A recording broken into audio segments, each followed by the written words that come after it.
Welcome to the Dr. Broadway Podcast, the musical theater history podcast where a couple of doctors sit around and talk about Broadway. I'm your co-host, Dr. Kristin Stultz Pressley, joined as always by Dr. Tracey Brent-Chessum. Tracey, we are nearing the end. We're getting there. We're getting there. We keep looking at our schedule and going, oh my goodness, we're almost there. There's more. I mean, I don't know about you. I mean, everything just happens so fast this time of year. You know, as soon as it feels like there's this slog that gets us to Thanksgiving, and then after, everything just runs like a mile a minute. It really does. It really does. I finished 165 term papers last week, and now I got another 45 coming in. I think they came in last night. I haven't even looked. But it's like, oh my gosh. But once it's over, it's over. And so that's what this feels like. It's like, okay, we just got to get it done. Let's just nose to the grindstone here. Yep. And I don't know, is that it for everybody, or is it just like the academics in Well, us that's exactly what I was going to say. I think as not only academics, but also theater people, you're wired to these little segments of time, whether it's a semester or a show, you're wired to, I start and finish a project, and then I have a break. I start and finish another project, and then I have a break, right? Which is not how the world works. No, it's not at all how the world works, but it is definitely how I'm wired. Yeah. And so it goes back to being in school for so many years and also doing so many shows. We just, like, you complete one and then you strike it and you start the next one. And so that's why I feel like I'm kind of panting across the finish line to this season, because it is I was sitting we had our church Christmas concert last night, and I was sitting there and thinking, oh my gosh, Christmas is in like two and a half weeks. Christmas. And two and a half weeks. Now Christmas is measured in our family because it's exactly 2 weeks after our twins were born. Is that right? So it's like, okay, we know we have this many days until the girl's birthday because they're about to turn 3 and they know about birthdays now. Yes. And they have never been so excited. Yeah, I mean, it's every morning, is it my birthday yet? Is it my birthday yet? I love it. I love it so much. Is it our birthday yet? Is it my birthday yet? And their birthday is on Thursday. Oh, so they are very excited. And then Christmas is 2 weeks after that. So that's there it is. So they've just got so much going on in their little lives at the moment. And they are living up every little bit of it. So yep, that is so exciting. Well, and let me also say, just in regards to this podcast, we have, I think, 3 episodes after this one that will drop fresh in this year. And then we will be doing what we do as academics and theater practitioners. We will be taking a little break. And that break will likely be about 6 weeks before we start with new episodes. But we will certainly keep everybody posted on our social media as to when that new season kicks off. Again, like I said, it's season 3. I'm not going to tell you all about it yet, but trust me when I say this is a project I have been chomping at the bit to take on for a while, and I'm very excited about it. It's fun. So today, let's finish up today's project. Let's look at today's project, shall we? So we're still in the midst of our Hurray for Hollywood micromester. And today we're looking at Some Like It Hot, which is an adaptation of a 1959 film, but it premieres on Broadway in 2022 and has a long history and ends up being kind of the basis and pattern for a lot of different kind of storylines that all of us are going to have some connection to, I think. Yeah. And in fact, we always think back to that 1959 film. I, to be perfectly honest, have not seen it, but it starred Jack Lemmon and Tony Curtis and Marilyn Monroe. And I know that they filmed a good bit of it at the Hotel del Coronado in San Diego. Yes, because I have stayed at that hotel and they make a big deal about it there. Well, so I know that much about it. I've not seen the movie though, but for those of you who are like me and haven't seen the movie, it's essentially the same plot, although there are they tweaked some things for the show in 2022, but essentially the plot is you've got these two guys in Chicago who witness, it's Chicago Prohibition era, let me make that point because that's very important, Prohibition era Chicago, and they witness a mob style hit murder basically, and in order to escape the mob that now wants to silence these witnesses to their crime, they disguise themselves as women and they join a female jazz band, which is led by the singer named Sugar, played on film by Marilyn Monroe, and then they take off on the train for Florida to escape these mobsters. And of course, complications ensue as you would expect. That's right, Florida man, right? It's Florida man. Now, they tweak that. I think they go to California in the musical. So there's some tweaking that happens. But essentially, that's the plot of the story. And this plot, believe it or not, though we always pin it on that 1959 film, it actually goes back to 1935, a French film called Fanfare d'amour. Oh. That was pretty good French, if I do say so myself. Also not very complicated. I'm with you. We're getting better at this. I know. I mean, the more you fake your accent, the more you sound legit, right? So this 1935 French film is written by a man named Robert Thorin, who is a German screenwriter, and it's ironic that he's, it's a French film written by a German national, but here's why. So he wrote about his experiences in the Weimar Republic in the 1930s. Yeah. So of course that was a period in German history. He is a German writer, and what happens is when the Nazis take over Germany, he immigrates to Paris. And that's why this film premiere is considered a French film. That's why he writes the screenplay and creates he writes the screenplay as a German screenplay, but then it's adapted into French and premieres in 1935. And it's essentially the same plot. So you got two unemployed male musicians who disguise themselves as women. Huh. They join an orchestra and they head not for Florida, but for the French Riviera. Okay. Same essential plot. Again, some of the specifics change, but it's essentially the same plot. Now, the problem is that I don't speak French. I did Spanish in my PhD. I don't know about you, but did you have to do language requirement? I did German, which was what I had taken in high school. So when I took Spanish in high school, because I lived in Southern California, and why would you take anything else living in Southern California? And so I did Spanish, and I did not do French. And I would be so interested to see that early film, that 1935 film, and to see what kind of cultural commentary is in it. Like you're talking about how the storyline is the same, but what is actually what he's embedding in it, because coming out of the Weimar Republic, that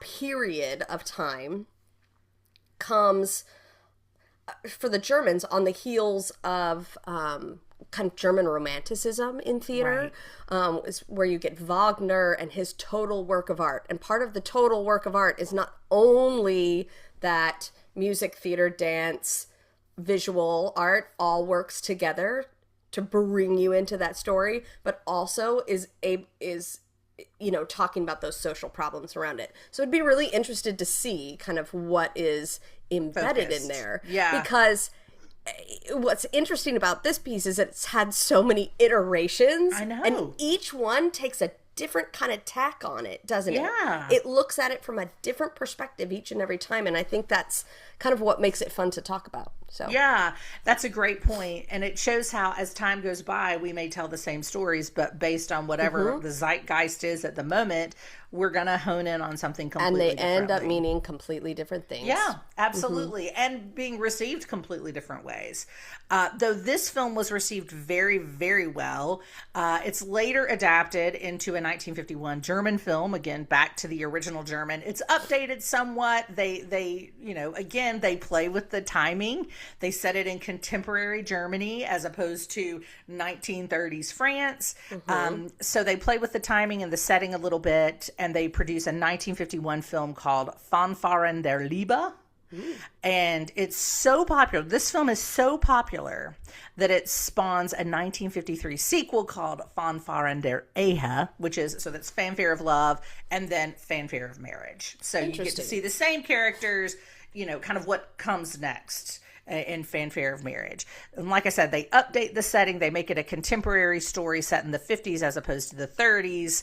And the screenwriter, Robert Thoren, screens this film for Austria-Hungarian-born director Billy Wilder. Now, Billy Wilder, we need to park for just a minute on him because he's a major player in Hollywood. I had no idea he was born in Austria-Hungary. Yes, he was, which is now, if you don't know, Poland, modern Poland. And he was born there, and very much like Thoren, who had written the original screenplay, he is in Germany during the Weimar Republic, and then the Nazis take over, and he leaves for Paris. And eventually, in 1934, he ends up in Hollywood. Now, this is something that we see happening a lot. I mean, Europe at this time, the World War II. Yeah, right. It's what is happening in Europe impacts all the arts at this time period. And that's a very rich discussion for another day. But there is a lot of impact of what is happening politically on the culture, as you can imagine, which is always the case. And a lot of them end up doing this hopscotch. That's exactly right. Bertolt Brecht ends up. Yes, which is a big name in theater history. Also one of these ones that ends up coming to California, but he stays out of the film area. Yeah. Exactly. But that's exactly right. So Billy Wilder is one of those guys who is born in Europe, ends up in Germany, or he's born in what is now Poland, ends up in Germany, and then leaves for Paris when the Nazis come over. And then in 1934, Wilder moves again, this time to Hollywood, and he starts, within, a decade or so, he is writing and or directing blockbuster Hollywood films. Now, these are big names. These are big names. Double Indemnity, 1944. The Lost Weekend, 1945. Sunset Boulevard, which spawned its own musical, 1950. Sabrina, a Stultz family favorite. Sabrina, which it's so good. Starred Audrey Hepburn and Humphrey Bogart. And who was the cute younger brother? I can't remember who played him, but he was so cute. I haven't seen the old one. I've only seen the new one, but I do love it. The old one is, the new one is just as brilliant. I mean, they're both so good. They're so good. But anyway, Sabrina was one the Stultz family watched often when I was a child. Then we get a Marilyn Monroe iconic role in 7-Year Itch, 1955. Witness for the Prosecution, 1957. I mean, this man has a major career. In fact, he's nominated for 20 Academy Awards and wins 6. He's one of only 5 people to have won Academy Awards as producer, director, and screenwriter for the same film. That film being 1960's The Apartment. So, excuse me.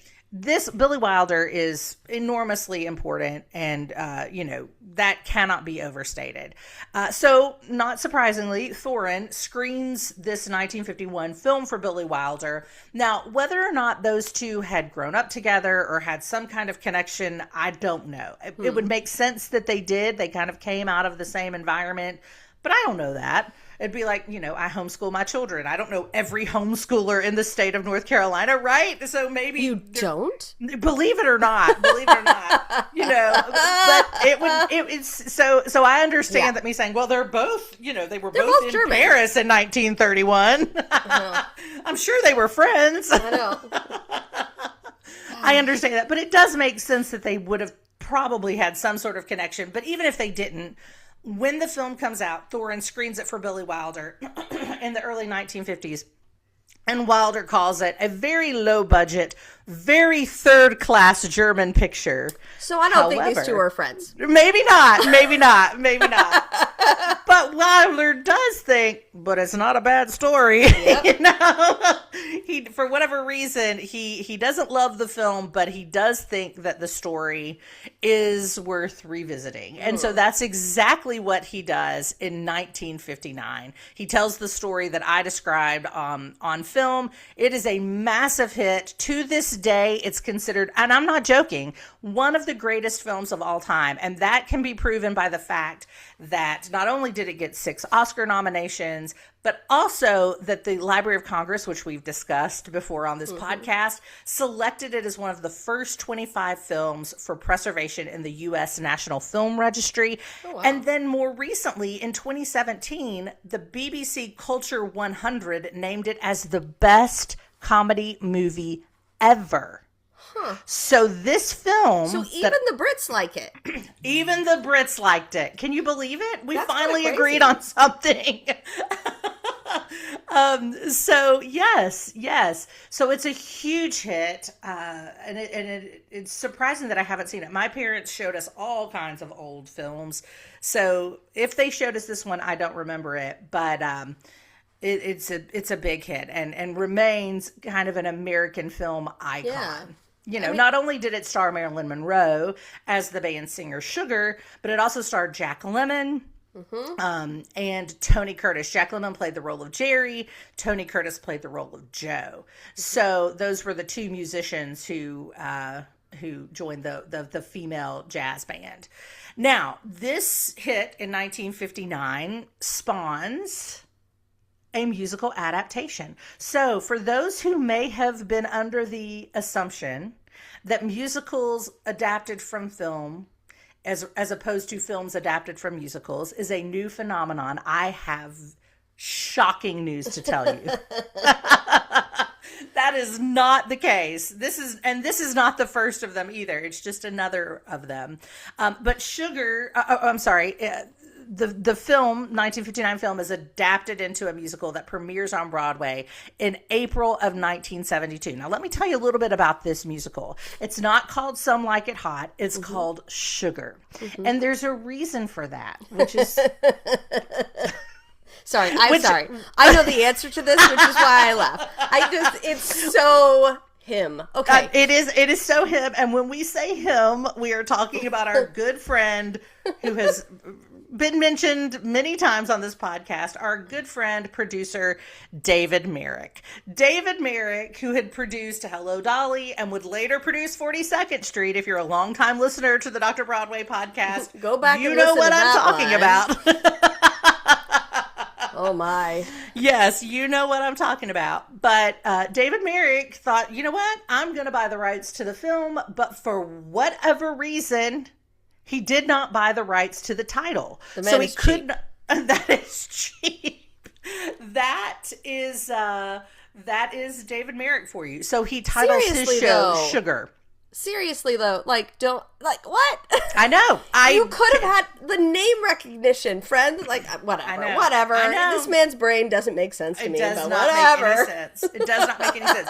But let me tell you something. Sugar packed some star power. Okay, so it had music by Julie Stein, who of course did Gypsy and others. Lyrics by Bob Merrill, Funny Girl, and others. Book by Peter Stone, who had won a Tony Award for 1776 in the late 1960s. And it was directed and choreographed by our friend and David Merrick's Gower Champion. Yeah.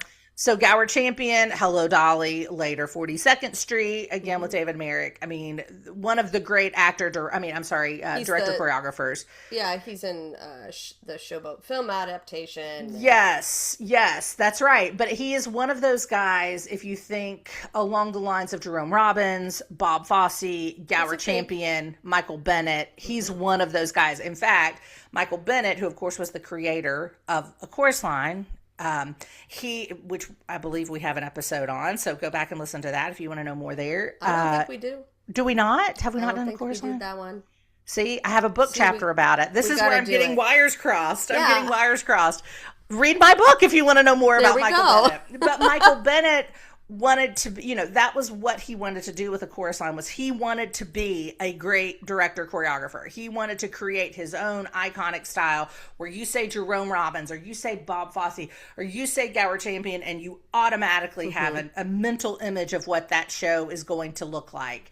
That's what Michael Bennett wanted to be. And he was copying the mold set by creators like Gower Champion. Yeah. There's not many people that we can say that about. I mean, I think nowadays we could say it about Susan Stroman. Yeah. There are others, Casey Nicholaw, who we'll talk about in a minute, but there are not many that we would point to and say they had such an iconic style but certainly Gower Champion was one of them. So in addition to the creative team, this stars Robert Morse, who was very famous because of How to Succeed in Business Without Really Trying, which he had originated the role of J. Pierpont Finch. He takes on Jerry, or the Jack Lemmon role from the film. And then we have Tony Roberts, another very accomplished Broadway actor who would go on to perform for decades in the Tony Curtis role of Joe. The Sugar role was played by a woman named Elaine Joyce. This is her only Broadway credit. But if you Google Elaine Joyce, you will see her. She was a name at that. I mean, at that point, everybody knew who that was. You would know her from television. Like, she was one of those people that you look at her like, oh my gosh, I remember her from this and that and this and that. And of interest to me, just because I'm a Neil Simon fan, she was Neil Simon's wife. They married in 1999, so way after this, but nevertheless was married to Neil Simon for the last 2 decades of his life. So this show, Sugar, opens in April of 1972, and I used the word zeitgeist earlier. The zeitgeist of Broadway was changing at this moment in time. This is when, Jesus Christ Superstar by Andrew Lloyd Webber and Tim Rice has premiered. This is when Stephen Sondheim's got shows like Company and Follies coming out. Hair has come out in the late 1960s. So things are fracturing and have fractured from that, great American musical mold that dominated the middle part of the 20th century. And so we call these the concept musicals. That's right. That's right. And part of that, Kristin's always like, how do you define that? And I'm like, don't ask me how to define it. It's not fair. But in this particular case, when she says everything is kind of fracturing, I mean, some of this is structure, right? It's about how, like, the structure is changing. Just like we talk about deconstruction in literary classes and English classes. There's a time where you're like, reading things and all of a sudden the timeline is messed up, or the language is modified in some way. We call that the era of deconstruction. Well, it's the same thing here with the concept musical, is that's what is being explored, specifically by Sondheim and others. But very much playing with narrative arc, playing with character arcs, playing with timeline in the musical. And what's funny about this one, and it's weird because you don't hear about Sugar very often in talking about this period. What's interesting is that this is not like that at all. No, it's completely in the old school. I mean, Gower Champion directed and choreographed Hello, Dolly. Yes. Right? This 42nd Street is to come from him. Holy Dolly? Well, sure. Okay. Hello, Dolly opens in the early 60s. That's right. Right? That's right. And so this 64, is I think. What, mid 70s? Yeah, 72. So 10 years later, it's like, very different place. We have moved on and we're doing something different now, and it becomes even though it's a really good, it's a great film, it's a great story, it should work, it's not paying. And this is, I think, personally, a little bit of a hallmark of what David Merrick does, is he doesn't read the room very well. And he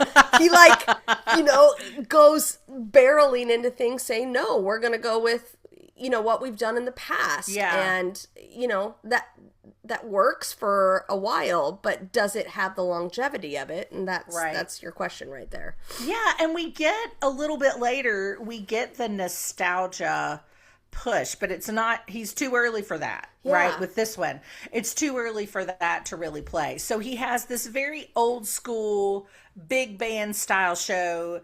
And it opens in April of 1972. It plays at the Majestic Theater for about 14 months, which is still a healthy run. I mean, it's not terrible. Perfectly legitimate. Yes, especially then. But it didn't get great reviews. They called it no big deal. It was a gimmick gone awry. Again, essentially saying Broadway has moved on. It's time that you do too. Like, Broadway has left this style in the dust, and you're kind of a dinosaur for trying to do it. And this is how you start reading critics, right? Like, I mean, I think that's one of the things that we talk about more than anything is like making sure that you're reading the reviews right. What are they actually responding to here? Right. And in this particular, they're not saying that the show is bad. It's just like, we've moved on. We're doing different things now. Yeah, exactly. And it's like, that doesn't mean don't go see it. It just means they think that we're doing something different now. Right. You know? And you know, I think and I'm sure he had his reasons. I don't know what they were, but I'm sure there was a reason Merrick used a different title. But at the same time, I wonder, well, yeah, that could be it. We've already talked about that. That's fair. He is historically, yes. That's very fair. That is a historical statement. He used Tower Champion's death to get a massive marketing campaign for 42nd Street. Is that what you're talking about? Maybe. So I wonder if the show might have played longer if it had the name attached to it. Yeah. Some Like It Hot. But at the same time, we also have to think that it was a different time too, and that now we know Some Like It Hot because we live in an era where we're constantly reminded. We could watch it. I could go watch it right now if I wanted to, right? Like I could download it at this second and watch it. I could see clips and the trailer on YouTube. But 1972 was a time period where if you didn't see it in 1959, you might not necessarily remember it because it's not coming up all the time. Store, right? It's not coming up all the time like it would now. So, excuse me. So maybe the name ID point would be moot. I don't know. But at any rate, the reviews were tepid. It was a gimmick gone awry, like I said. The reviews suggested that the story of the film was simply unenhanced by musical values. So setting it to music didn't do anything to the story. In other words, if you want to see this show, see the film, right? I don't know how you would at that point in time because, like I said, there's no VCRs at the moment, certainly not streaming services, so I don't know. But for whatever reason, Sugar is not a flop. It's certainly not a flop, but it's not a hit. And as Tracy's already pointed out, we do not talk. I did not even know about this show until I was researching for this episode. I had never heard of it. Yeah. And I spent a lot of time researching musical theater, particularly of this period. And that's hard to do. I mean, especially in the 1970s where it feels like there's not tons going on. Like, it's hard to overlook something that runs for 14 months. Right. Exactly.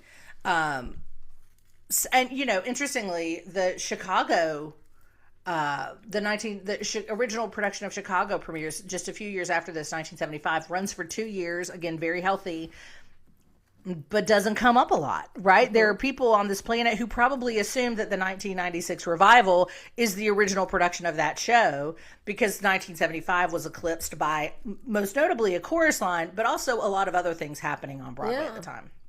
So it's also just, I mean, think about the difference in film between when Some Like It Hot comes out on film and this, like how film has changed too. I mean, that is symptomatic of the country, right? I mean, we're going from the early 60s into the early 70s, and that it's a tumultuous time, y'all. Yes. And people have lots and lots of feelings, and they have not figured out how to work them out. That's right. So that's right. Going and looking at something that's, you know, fun-loving and supposed to be, you know, about kind of harkening back to the past at a time in the 1970s when America's going, yeah, that's over. How do we move forward?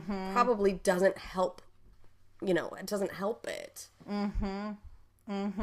Interestingly, Sugar was revived in 1984. Now, this is weird. Now, when it was not on Broadway, it was revived at a casino in Atlantic City. But it was really popular. And there's a couple of things that I think are at play here. First of all, the production starred New York Jets quarterback Joe Namath. I'm not joking. It did not. Yes, it did. I swear to goodness. He was in the Tony Curtis role. So he played the Joe role, appropriately enough. Okay, someone needs to find us a video of this. I know. Because I would give my right arm. I know. Joe Namath.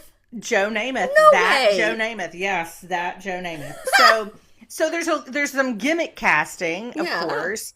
But also, by 1984... that nostalgia wave had started, right? Now it would reach fever pitch later, but it had started.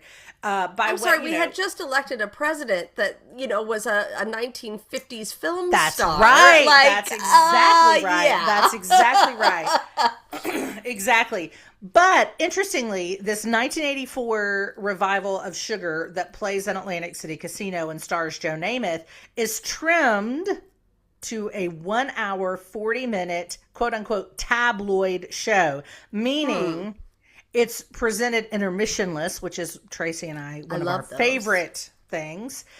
So the reviewers were euphoric because they basically said they trimmed the parts of Sugar that should have been trimmed in 1972, and it was great. Now, whether or not this was intended to be a stepping stone back to Broadway, I don't know. It does not get back to Broadway, but it seems very random that they would start this revival at an Atlantic City Casino without some other greater ambition, particularly with somebody like a gimmick star like Joe Namath in the title role. Yeah. I don't know. At any rate, so 1984, Sugar plays Atlantic City. And then in 2002, the show is revisited again. Sugar is revisited again. It is revised and given some additional songs and renamed Some Like It Hot, the musical. There we go. It tours. It has a national tour. It does not play Broadway, but it tours from 2002 to 2003. And in fact, Tony Curtis plays, not his original character from the film, but a different character on this tour. So that was their name gimmick. That's right. That's right. That was their stunt casting there. So that's Sugar revised and renamed in 2002. Then we get this production, 2022's Some Like It Hot. And this show is announced in 2018 that it's coming. It's excited, but of course everybody's crazy for it. How can it miss? It's the greatest comedy film of all time. And because no one remembers it's already been done. Right, exactly, because we never talk about Sugar. No. But in order to Is there create a cast album of Sugar? I don't know. That's a great question. Yeah, look, I did not look at that, but that's a great question. So in order to adapt the greatest comedy film of all time, it makes sense that you're going to bring in some creators with some comedic chops. And so that's exactly what the producers do. They start at the top with director choreographer Casey Nicholaw. Now, if you look through Casey Nicholaw's credits, you will see Kristin Stultz Pressley's favorite shows of all time. They are just one after one. But I have probably said on this podcast, and if not on this podcast, on other podcasts that I have been a guest on, I want to be entertained and laugh and have a good time. And that is why The Drowsy Chaperone is my favorite show. It just makes me laugh. So you can tell from this list of shows, many of which are some of my nearest and dearest, why I love Casey Nicholaw's work. First of all, he starts off as a performer. He debuts on Broadway as a dancer in Crazy for You. We all know how I feel about Crazy for You. Yes, he also he danced in a number of shows, including Steel Pier, which was a Kander and Ebb show in 1998, which I also loved. 97 or 98, one of the two. Thoroughly Modern Millie, one of my all-time favorite shows. And then in 2005, he jumps to Spamalot and he jumps to creative team, becomes a choreographer of Spamalot in 2005. And we'll be talking more about that show in our next episode. And then he becomes director choreographer in 2006 with The Drowsy Chaperone. Mm-hmm. He follows that up with, among others, these are just some highlights: The Book of Mormon, Aladdin, Something Rotten, Mean Girls, The Prom, and then Some Like It Hot. I mean, this man knows comedy. Yeah, he's very good at it. He was an excellent choice to helm a production which is an adaptation of a show that's the greatest comedic film of all time, according to multiple different sources. He brings in music or songwriters Mark Shaman and Scott Whitman, who of course had done Hairspray famously. Catch Me If You Can, Charlie and the Chocolate Factory. They'd written the television show and subsequently the musical Smash. Yeah. So a lot of chops there. And then the book is written by Matthew Lopez and Amber Ruffin. Now, this was a new team at writing librettos. In fact, Amber Ruffin, who of course has the talk show, a comedian who has a talk show, she had performed on Broadway with Freestyle Love Supreme, which was is the improvisational group that is spearheaded by Lin-Manuel Miranda and Christopher Jackson and a lot of those Hamilton folks. Amber Ruffin had been a cast member of that. And she subsequently, we talked about her in reference to the new Wiz tour because Amber Ruffin was brought in to update that book. But before she updates the Wiz, she's brought in to update Some Like It Hot. And she works alongside Matthew Lopez, who had not worked in musical theater, but was a very accomplished Tony Award-winning playwright. Yeah. He won a Tony for his show, The Inheritance, but he'd also explored drag, which is some of the concepts that are explored, obviously, in Some Like It Hot, in his play, The Legend of Georgia McBride. So they had a really fantastic team with a lot of comedic experience, a lot of, the reason they particularly were interested in the work of Amber Ruffin is because from early on, they had envisioned the character of Sugar to be played by a Black woman. And so they wanted the voice of a Black woman to help in developing that role. And so they bring Ruffin in to do that. It sounds like, who's the producer on this? Do you remember? The producer, it was a film organization. And then there were, one of the producers died. Actually, let me double check. I just, and the reason I ask is because it's like, whoever's doing this is doing a very, very good job in the fact that it's like you have Broadway professionals. Mark Scheinman knows Broadway structure, knows exactly where to put it. He kind of reminds me of how Ock would go in and say, here, you're going to write this part of it. This is where we're going. Here's where my numbers are going. You write in between what I'm doing, and be able to kind of do that. So if you have new people who understand structure to begin with, and somebody who is a master of that structure can say, here's what I'm doing, fit it around. Right. That's going to work really, really well. But then looking at who they're asking to develop the book is like, how do we update this for modern audiences? How do we, in many ways, look at some of the things that at that point Broadway was exploring at that point when it comes to, kind of transgender players on stage, and how do we make sure that casts are integrated not in a colorblind casting way, but like in a meaningful way that kind of allows people to see who they are, see themselves on stage. Like it seems like this is a really, really, a well planned and well thought out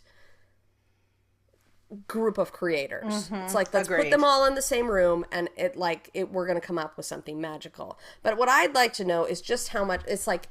Obviously, the two shows don't have a lot to do with one another when it comes to Sugar and that's this. Right. This is brand new. But there is a cast album. I just checked for Sugar. Oh, nice! I've never run across it, but it does exist.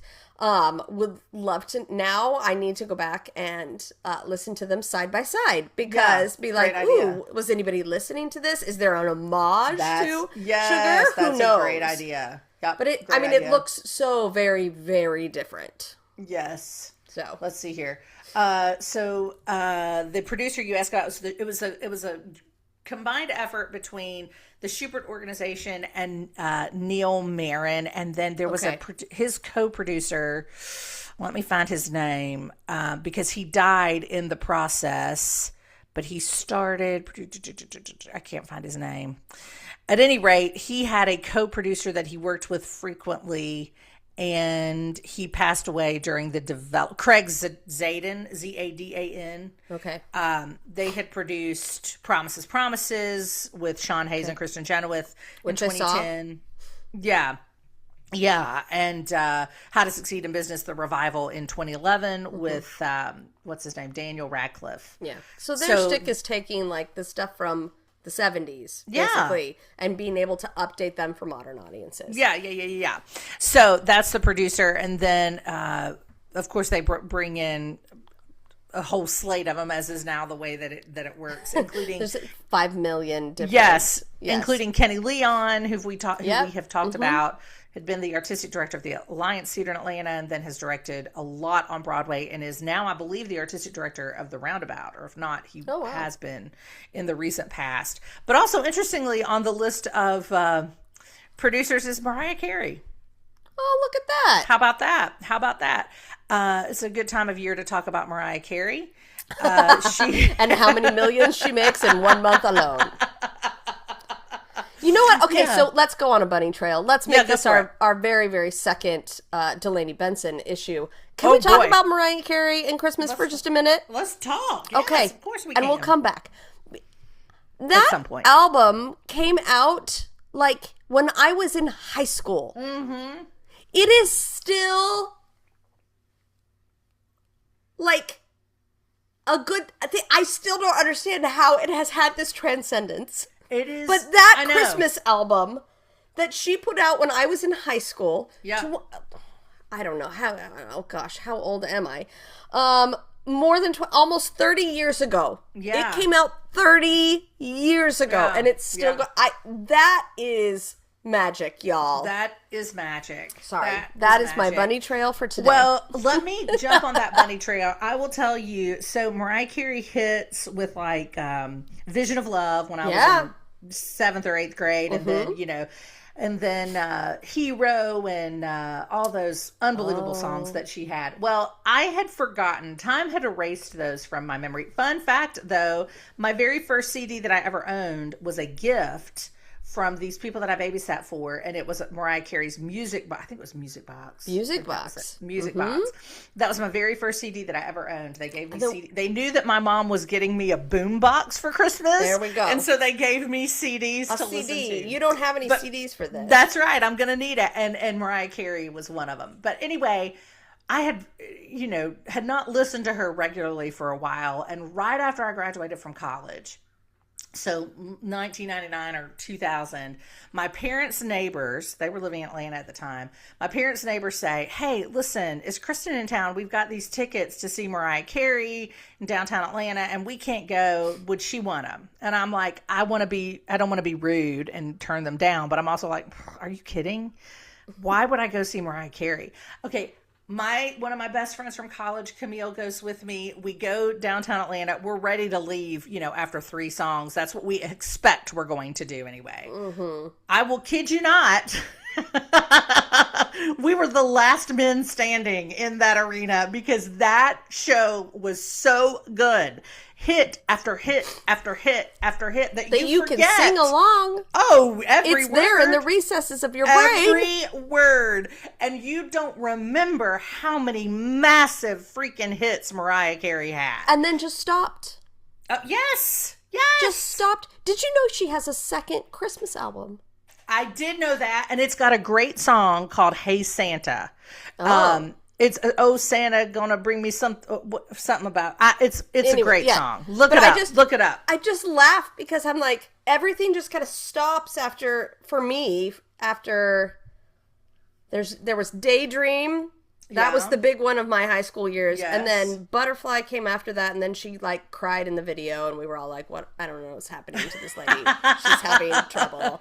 And then it was just like, then she was kind of over. Yeah. But I mean, she's also counting the money she makes every second from All I Want for Christmas Is You. It really is just funny because it's like, and she's, she promotes it just as much as anybody. It's like, all right, as soon as Thanksgiving's over. That's right. It's time. It's my time to make money. And this is what I'm going to do. Pay it's up. This is a thing that came out in 1995. Right? I know. Like 1995. Yeah, 1995 for Christmas. A long time ago. Yeah. Y'all! Yeah. How does that still hold up? Nothing else does. Nice work if you can get it. Am I right? Oh, my goodness. Nice work if you can get it. So I will say this, Mariah, I love you. I have loved you. I may have forgotten in college how much I loved you, but I was reminded. Yes. At that whatever Y2K performance at Phillips Arena, which is not even Phillips Arena anymore in Atlanta. Anyway, God love Mariah. Now this has become the Mariah Carey episode, and we will have to call it. That's right. All right. Thank you for producing this musical. Anyway. Yes, exactly. It is so random, though, Mariah Carey. She hadn't produced anything else. I don't know what the connection is, but good for her. Good for her. So it's, like I said, the musical is announced in 2018. The expectation is that it will premiere in Chicago in 2021, in the spring of 2021. Of course, Chicago is an appropriate place for it to try out because the story is set originally in Chicago. Remember, they see this mob hit in Prohibition-era Chicago, and which, of course, when you think mobsters, you think two things: Prohibition and Chicago. Mm-hmm. So it's a perfect place for it to premiere. But of course, that was delayed due to COVID, spring of 2021. Nothing was premiering anywhere. And so it was announced when it was scrapped from the season that it would just open directly on Broadway. And that's a cost-saving thing. You know, of course, it costs a lot of money to do an out-of-town tryout. Now, it can be very helpful and very beneficial, but it also is very expensive. And in an era of we have got to cut corners in order to afford to mount on Broadway, one of the ways that they did that was to do away with that planned 2021 Chicago premiere. It eventually opens on Broadway in December of 2022. It's capitalized at $17.5 million. Pretty inexpensive for, I mean, it's not inexpensive, but for in this timeline, it's not that expensive. And it stars Christian Worrell, of course, a Broadway mainstay, and of course had worked with Shyman and Whitman in Charlie and the Chocolate Factory as Willy Wonka. So he plays the Joe or Tony Curtis role. J. Harrison Ghee plays the Jerry or Jack Lemmon role. And then Adriana Hicks, who had been in Aladdin and a number of other shows on Broadway, stars as Sugar. It gets really ecstatic reviews. And honestly, what I saw, again, from my home in North Carolina, certainly not New York, but just watching from afar, it seemed like this show was going to be on Broadway forever, right? That was my perception of things. It was so popular at the very beginning. It got great reviews. It's nominated for 13 Tony Awards. It wins and that's some. Not a record, but that's up there in record-breaking territory. That means it's right? doing really well, yeah. It is very, very popular. It wins 4 Tonys. It wins for Harrison Ghee as Best Leading Actor. It wins for Nicolau for choreography. It wins for orchestrations and costumes. At the Drama Desk, however, it sweeps. It wins 8 Drama Desk Awards, including Outstanding Musical. But in spite of all of that, I mean, I had never heard of it. Like it was going to be unbelievable. Mm-hmm. It closes after just over a year, 441 performances. There's a major disconnect here between what's going on in New York and it getting out to the people. Because usually, as soon as something big opens, I at least hear some chatter about it. Yeah. I heard nothing. I remember just being like, well, I don't remember because I just remember when this got on our schedule, I was like, I've never even heard of that. Right. I was like, oh, is it, I thought, I didn't realize it was a kind of a new run. I thought it must have been, something that got lost in the fray and was being kind of remounted. I just didn't see anybody. And I mean, I don't know about you. It's like, I'm not, don't get me wrong. I'm not super close to the Broadway Center in any way, shape, or form. Same. I'm not like I purposely do that. We try to, but I mean, it's like we've got a lot of kids in New York, that I've taught, that, people I love, people who are, walking the walk and doing it, but never heard about this once. Yeah, I did. This one was, and I'm like you. I am, I just had a conversation with a friend who is a listener to this podcast, shout out Jennifer David. Thank you for listening. And she and I worked together years ago, and she is a huge Broadway fan and follows it very closely. And after one episode, I can't remember which, she was like, "Oh, well, did you know about this and this and this?" And I was like, "I really did not know about any of that." It was a recent episode. I can't remember which show it was. But I was thinking then, and explained to her too, that, I don't, until it's been a couple years, I don't pay attention, because I let the journalists kind of capture the information. And then as a historian, my work and our work comes a couple years down the road. But trying to keep pace with things as they happen is not something I have. Let me take that back. I used to do it. Yeah. Back when I was a theater fan, right? Yeah. But then when you put on that historian hat, it changes your whole framework. And so where I used to be the first one to know who's going to be in what show, and there was a magazine that I got in college called In Theater, which was like People magazine for Broadway, and I was obsessed with that magazine. Yeah. I loved it so much. But in more recent years, I don't keep up with it until it's a couple years down the road and I can contextualize it somewhat. Yeah, I mean, I think, again, and I know we say this, anytime this kind of comes up, it's just, this is the difference in what we're trying to do here. Because I do feel like there's a lot of Broadway podcasts that are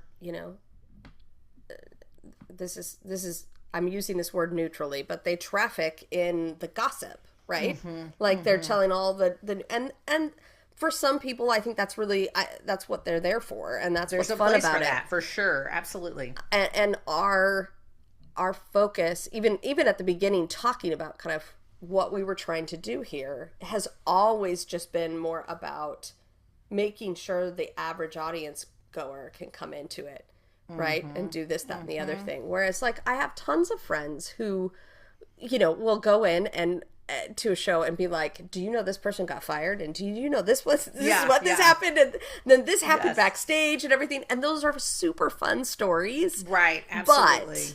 But, I'm like, but are they necessary for what we're doing? Probably not. No. So we try to, we specifically, there are some things that we kind of put into the notes that we go, let's not talk about that. That's not necessary.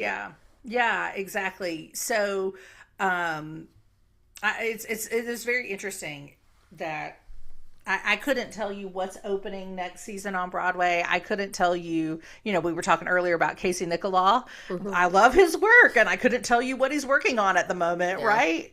I'll find out when it hits Broadway, and then I'll follow up on it in a few years. I know if I have a kid in it. Right. But I don't, but they're like sworn to secrecy. So I know like that there's a kid that has a big Broadway opening that's coming, but they're not allowed to tell me what it is yet.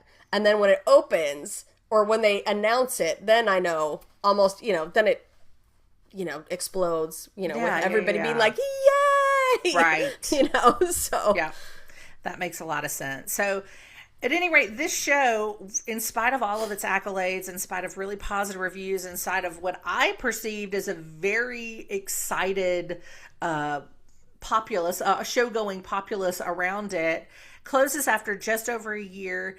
And the reason why is, like everything else, they couldn't cover its running costs. Now, there's some speculation that maybe it and a lot of the other shows, we had this conversation before, did they open too soon after the pandemic? So, initially when things reopened, there were reduced capacities in the audience. So there was, kind of a state mandated or city mandated, I'm not sure which, in New York, where only a certain number of people could attend each show. So you're cutting your ticket take in significant, if not half, by 40 or 30%. Yeah. So that's one thing. Or after that was lifted, there were still some people who weren't yet ready to go back, even though the city of New York or the state of New York had determined that it was safe to do so. There were some people who were like, I'm not ready. And so the audiences just didn't return like it was expected that they would.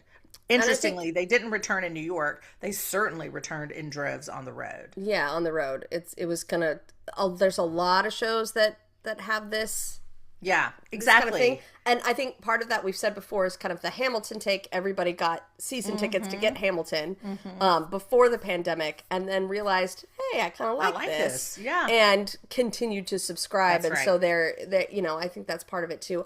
I think they may have, and this is just kind of observation wise. Like, this is something that we won't know for years, but it kind of feels like they had a marketing problem. Like, okay, how so? I never heard about it. Well, and I know that sounds awful, but at least I mean, I'm on, you know, I'm on all these sites all the time, and I had never heard of it and was shocked. Yeah. And it's not because you know, I'm in the know about everything, because I'm not. But, you know, this is what I do for a living. This is what I do for a living. And I realized this was smack dab in the middle of, you know, having twins. That's but right. I would have heard of it. And I don't remember seeing anything. I don't remember seeing any of the viral social media that shows rely on right now. Oh, yeah. This was kind of at the beginning of that. And that may have been part of it too. That, you know, we didn't have the TikToks and the social medias with the people behind it kind of doing that. And that can be attributed to COVID. You're right. It's just these weird little musicals that get going after, especially the ones in 22 and 23, and trying to just to get moving again was difficult. And I don't know. Yeah. Well, we're going to see. We're going to see.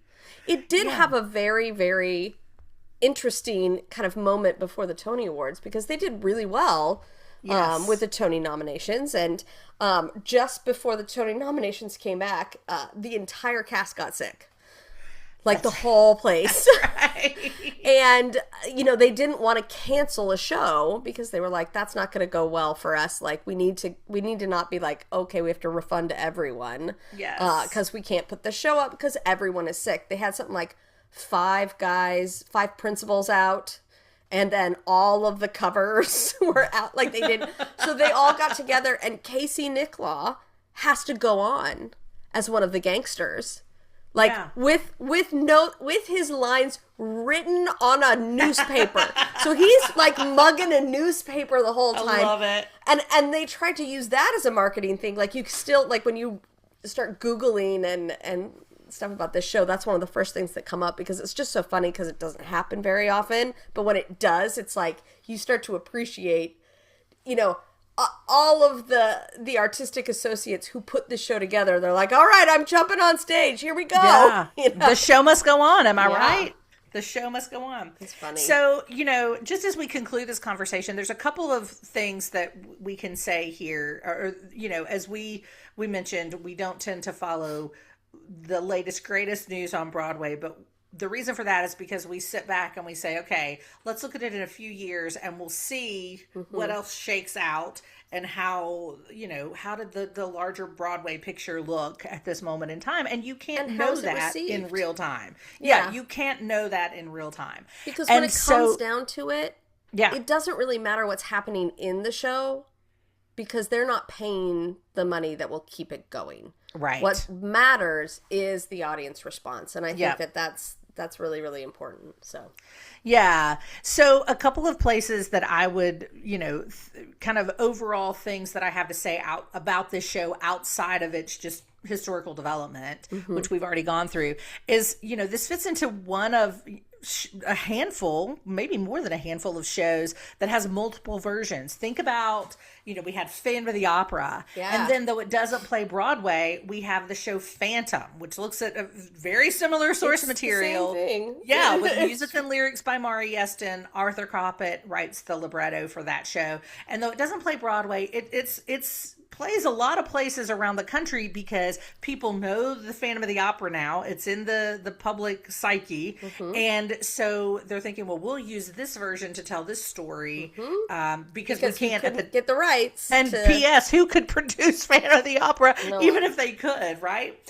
Then we talked about The Wild Party, based on this. There were 2 versions of that, one off Broadway, one on in 2000, both based on the same 1928 poem. We've also talked about The Great Gatsby very recently, how there is currently a version on Broadway. Or no, I guess has it closed? I can't remember now. No, it's still open. It's still going. It's still going. And then we've got this other version that is looking to get to Broadway very soon, The Gatsby, the American Myth.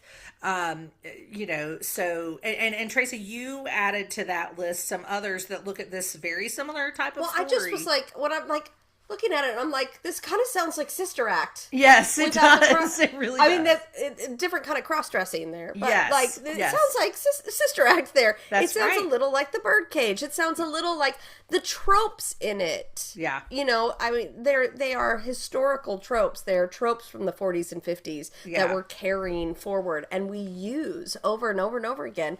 And so they're familiar to us. And so that does make for an enjoyable night at the theater. You're going to have a great time because it's like, oh, I know this story. I know what's about to happen. Right. And that's we've talked about the reason jukebox musicals can be successful. The reason these film adaptations can be, though they're not always successful, is because it's a shortcut for the audience, right? Yeah. They already know the story or they already know the music going in. So they don't have to expend quite as much brain power as they would if they were learning original music to an original story, right? And I think that's an important point. Mm-hmm. Like when you think about it, when you go and see tell me about you. When I go and see a new musical, I usually do it without seeing anything because I am me, because I am who I am, and I wanna experience it, without any additional information. But the amount of times where I'm like, okay, I got lost in the story here, or I can't really understand what the singers are saying. Mm-hmm. I do this thing all the time that a Broadway sound designer told me. He's like, if you feel like you can't hear it anymore, he goes, close your eyes. You can hear it. And I went, and I remember going, that does not sound like something I want to do. I want to be able to breathe in the whole picture. But if you close your eyes, all of a sudden I can. Because I started realizing really quickly that I was inundated. Yes, too much. Can't the take very it all in. First time through. So I think, do you feel like that? So my case is a little different because usually when I see a new show, I've just done a talk about it. Oh, that's right. So I go in with all of this information. And for me, that's why I say it's not an emotional experience for me. It's an academic one. Yeah. Because when I'm sitting in the seat, I know all this information about it. And so I'm like checking the boxes to see if I can pick up. You know what I mean? Yeah. Oh, that makes sense. That's why I don't do that. Because I'm like, exactly. I become an annoyance to my family and friends. Right. I'm like, ooh, look at what they're doing right there. Right. And it's like, shut up, but Tracey. That's also why I typically go to the theater by myself. Yeah, exactly. I prefer to go alone. And believe me, my husband prefers that I go alone as well. I told you the story about how my parents were like, we're not sitting with you anymore. Yes. You can come with us, but we will be putting you 2 rows in front of us. Right, and it makes perfect sense. We can't handle you anymore. It makes perfect sense. It just always makes me laugh. Yeah, but so I definitely go in with background baggage, but I'm very comfortable in that space because that's kind of my wheelhouse. Like that to me, when I do that, it proves to me why it's important to do the work that I do, right? Yeah. Like, I'm like, this is helpful for me. I don't know that it's helpful for anybody else, but it is helpful for me. But I think that's the point there. It's like, even somebody who's, been trained to look at this, if I go in without all of this information, it is so easy to lose the thread, the plot. Yeah. To lose the plot, because you have, when you're talking about American musical theater, you're talking about something that's based in to harken back to the Weimar Republic and German Romanticism before it. That total work of art, and total works of art overwhelm your senses, and you need. Great point. You need some handholds. Yeah. Great point. So, I just think that's something that we have to reckon with. It's not that people come into musicals and go, I have no idea what's going on here. This makes no sense whatsoever. It's literally because our total works of art are overwhelming them. They're not unable to capture this, but they need somebody to hold their hand because they are designed to overwhelm. Yeah. Yeah. Yeah. And there are certain shows, and I'm sure I've mentioned this before, but there are certain shows that I will flat out tell people, do not, if I find out, for instance, if I find out a friend of mine is going to see Hamilton, I mean, not Hamilton, Hadestown. Yeah. The other H. The other H. If I find out a friend is going to see Hadestown, I'm like, do not see Hadestown without let me share my notes with you. Yeah. Right.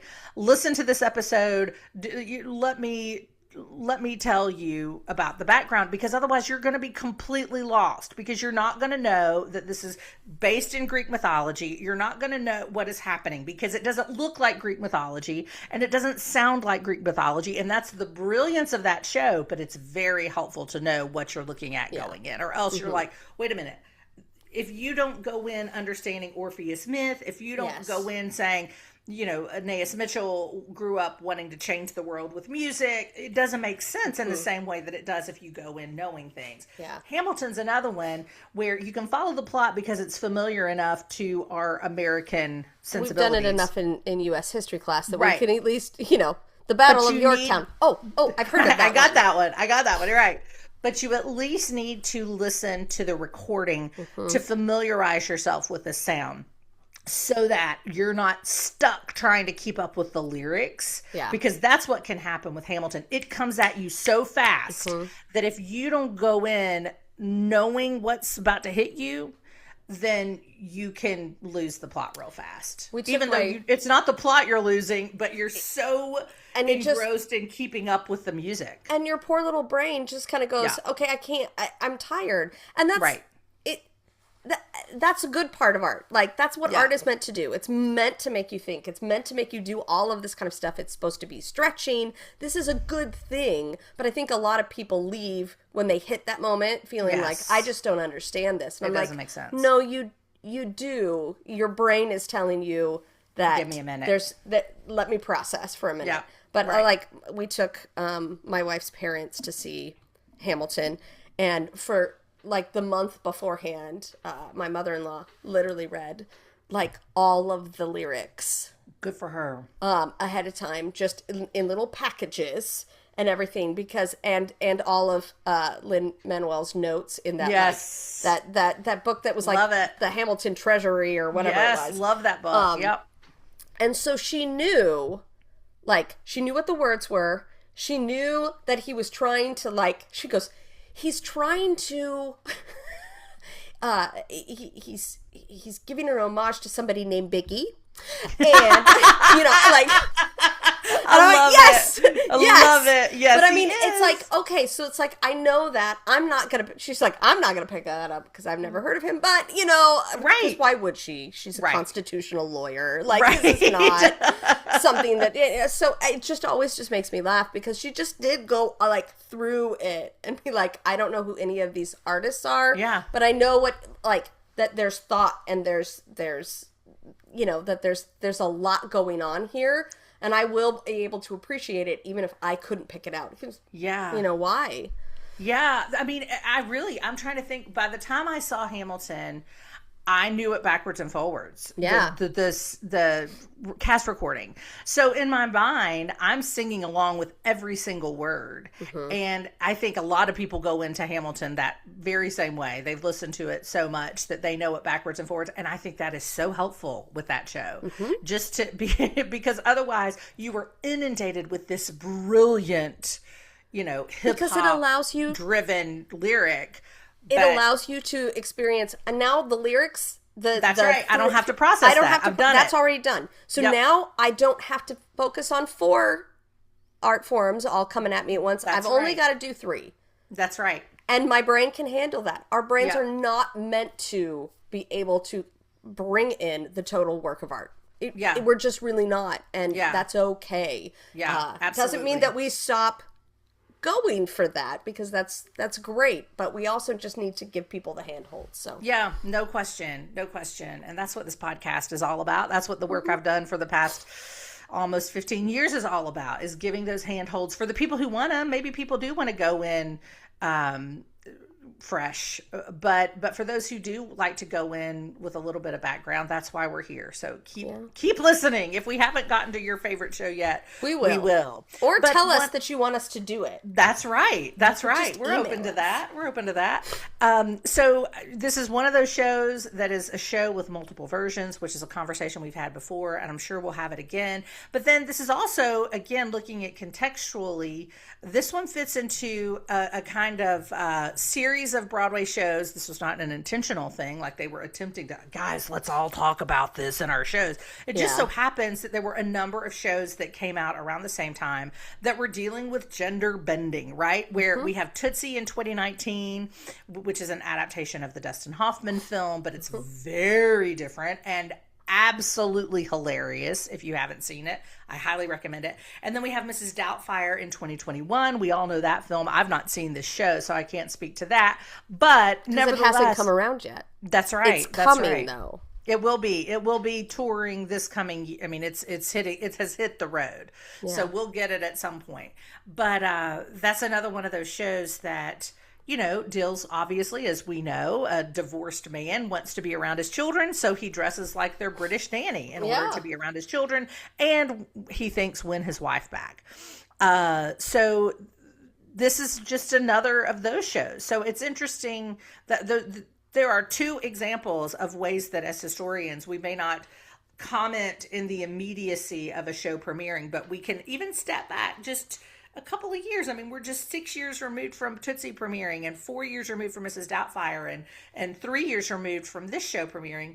And we can say, but look, we've got this kind of group here of commercial Broadway shows. So these are not like happening in art theaters off Broadway or educational theaters. These are mainstream commercially viable Broadway shows, and they're all dealing with this same theme. They're all looking at it, and they all look at it very differently than the film versions look at them, right?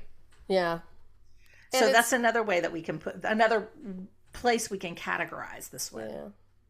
And there's lots of them that, you know, it would be a fascinating study to look at, like, how the gender bending is done in something like Sugar versus something like The Birdcage was based on what music? What's it called? La Cage aux Folles. La Cage aux Folles.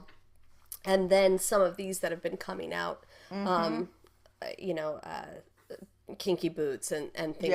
You know, as how they differ in their depiction. Yeah. Because I mean they are. It is a vastly different kind of depiction of kind of that gender bending, in many ways stereotype. Right.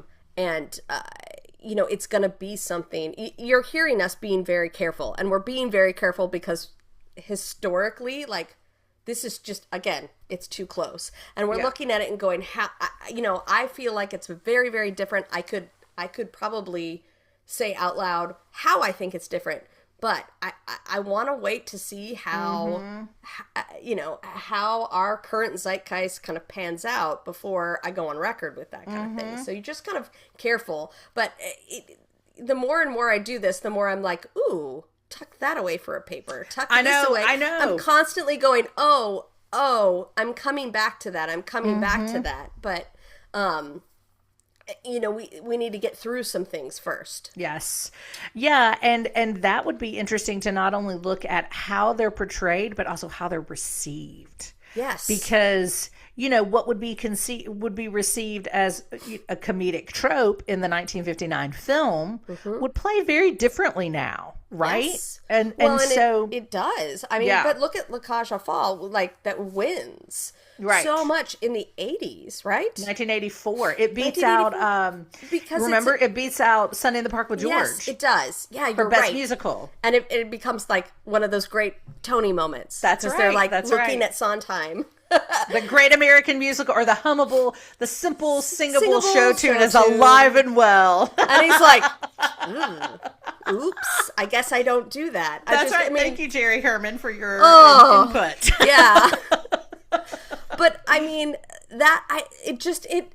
people just kind of laughed at the situation that people found themselves in, and then people went right along, and we didn't, like, you know, think of it as a big moral issue, or like it wasn't cast like that.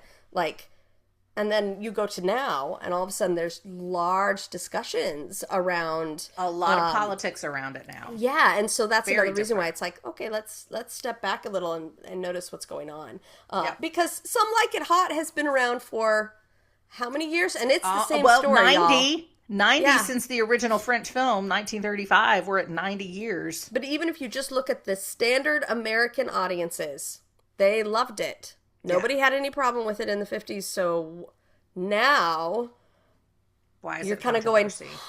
Right. You have to look at things over historians, you got to look at things over great time. Point. Yes, so, that's such a good point. That's such a good point that film we considered, as I've already pointed out, one of the if best not ones the of all time. greatest comedy of all time. Yeah. And now is the fact that there's any controversy at all over About this it. show is outrageous. It's just, but it's funny because you kind of go, oh, American thought and American society is changing, and how is there, it's fascinating to me, the ebb and the flow of it. And but it also begs the question, who is leading the charge on the change, right? Yeah. Like, what is you talk about wag the dog. What is wagging the dog on this one? You know? And is it real, or is it made up, or is it perceived? And is this something that we would have had controversy about 10 years ago? No. Why is it now we're having controversy, and why is it a big deal, and why do we need to be careful of it? And agreed. I don't know. It's going to be fun. We'll pick it back up in 5 years or so as we come to the end. Yeah. Yeah. On that note, yeah. Shall we call it a close? Let's just call it.